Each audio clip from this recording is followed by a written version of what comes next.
So take me back to your first accident in Vietnam and how you, from what I understand, I mean, and from what I can imagine, you had a total like reality check almost.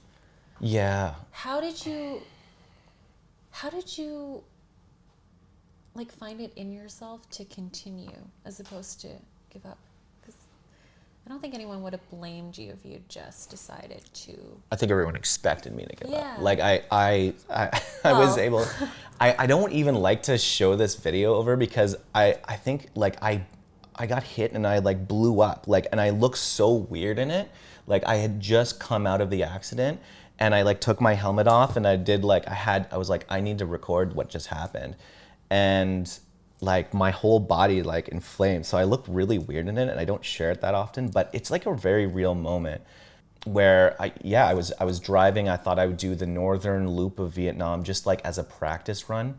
It's called the Ha Giang Loop, and it's a very, very beautiful, extremely dramatic and rugged mountain pass that takes about 3 or 4 days to complete. And I thought, oh, that sounds like a good warm up. And I'm so dumb for thinking that would be easy. And so I bought the motorcycle and I strapped in and I had everything ready, and then, I did buy a proper helmet. And within I think it was like second day riding, I was totally hit by a truck. What actually happened is like one truck came at me and blocked my path from another truck, and I slammed into the back of it and spun out.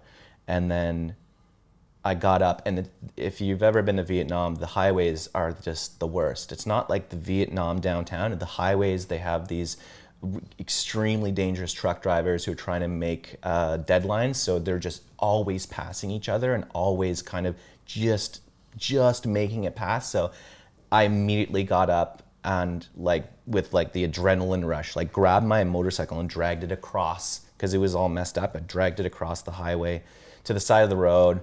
I like immediately kind of like got dizzy and kind of just fell on the side of the road, and I was like, what am I doing here? I'm so dumb. Like this was so dangerous. And I'm like, I'm definitely messed up. Like this doesn't feel right.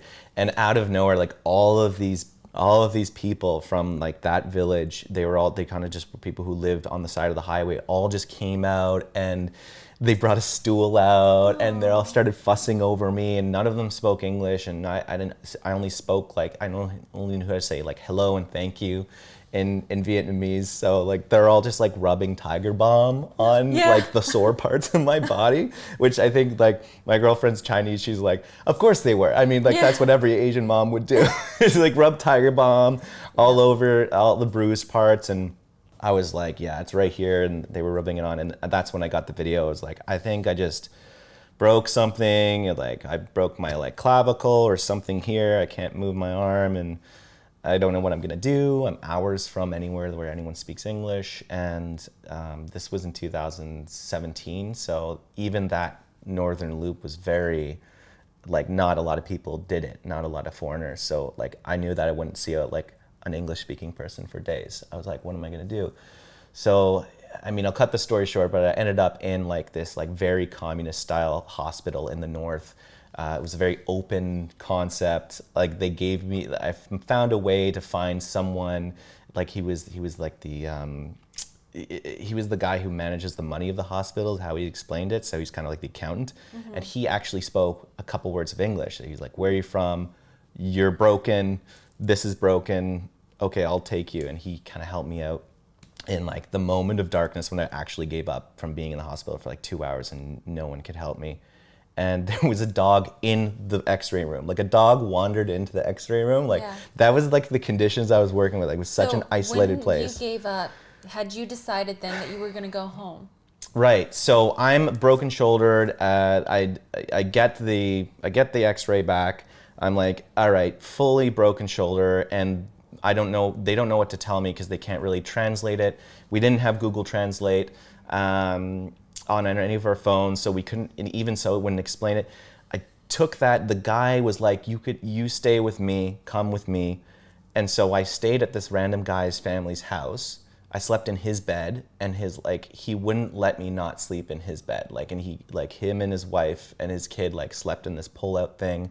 they gave me a beer and they had internet, and so I like accessed it, sent the photo off to like a couple of my doctor friends who could actually tell me like in a detail what is going on with my broken clavicle, and they're like, yeah man, like you're stuck for like 6 weeks, like you can't move, don't ride a motorcycle, like don't go anywhere, just stay there. And I'm in a place no one speaks English, and except for this one guy, and I'm like, what am I gonna do? Am I gonna sit around here in pain for like 6 weeks?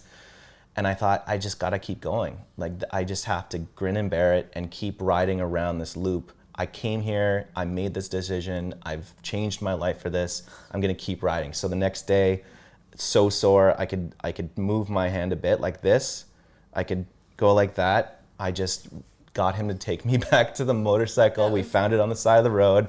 I was able to kind of like fix it up at a shop, and off I went. He was like, "Don't go!" Like I was like, I have to go. I can't explain to you, but I just can't stay here. This is like something out of a movie. I can't believe you're telling me all of this. It was crazy. But there was no other choice. It was so much pain, no matter what. Anyone with a broken clavicle knows that like just sleeping, anything you do hurts.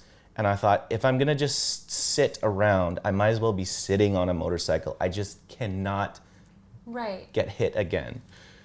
But what about the risk that you would get hit again? How did you get over that? I know. How did you make sense of it? It was any doctor and anyone watching this is gonna be like, that was the dumbest thing I've ever heard in my life. And it was, but it was just a gamble I took because I thought like, yeah, I wanted it and I was there and like I wanted this my entire life, and I know everyone's waiting for me to be like, well, I'm just gonna sit around and wait. And I was like, no, I can do this. I just need to be really careful. I need to watch myself. I need to drive at half the speed, and I can make it through the next 3 or 4 days around this northern mountain pass.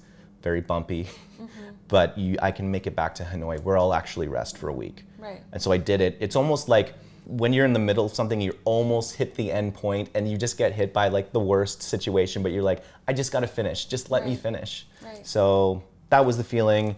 I did it. I recovered in Hanoi, and then I continued to ride for the next 8 months with like a very sore shoulder.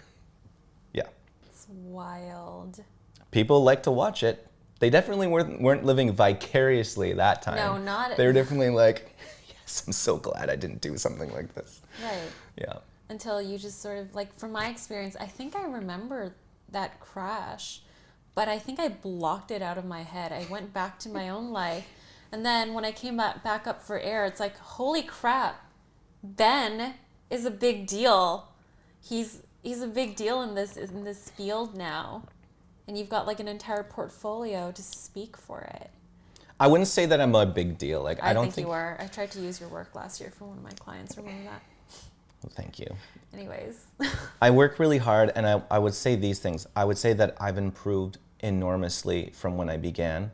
I think and I think a lot of people can take something out of this interview is the reason why I improved so quickly and I actually became kind of a decent photographer is not because I'm good or anything or I know what I'm doing. It's because I just immersed myself completely. And I saved up enough to take that jump and make that risk and do it at the max level on a motorcycle by myself.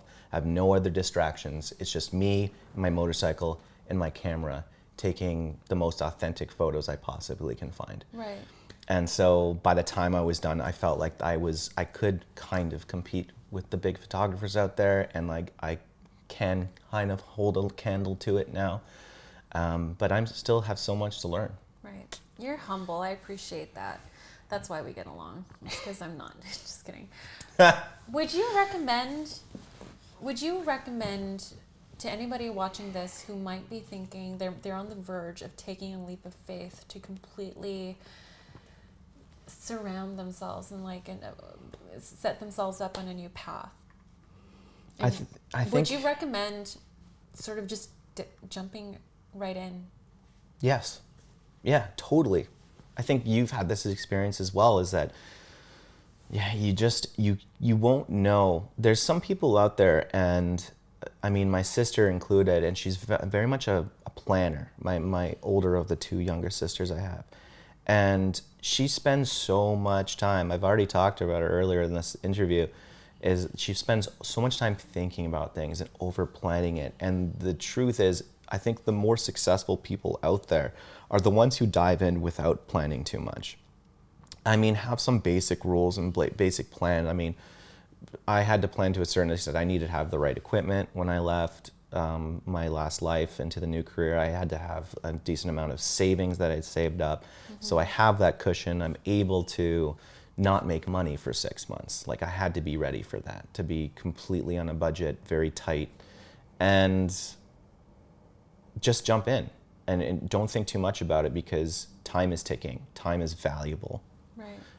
I think any entrepreneur can also attest to that, is that your time is money. Like, you don't have enough hours in the day Yeah. to cover everything that you want to do. So that applies to life in general. Every moment that you're out there building somebody else's dream or doing a job that you really don't like is another hour lost that you could be doing something that you truly love.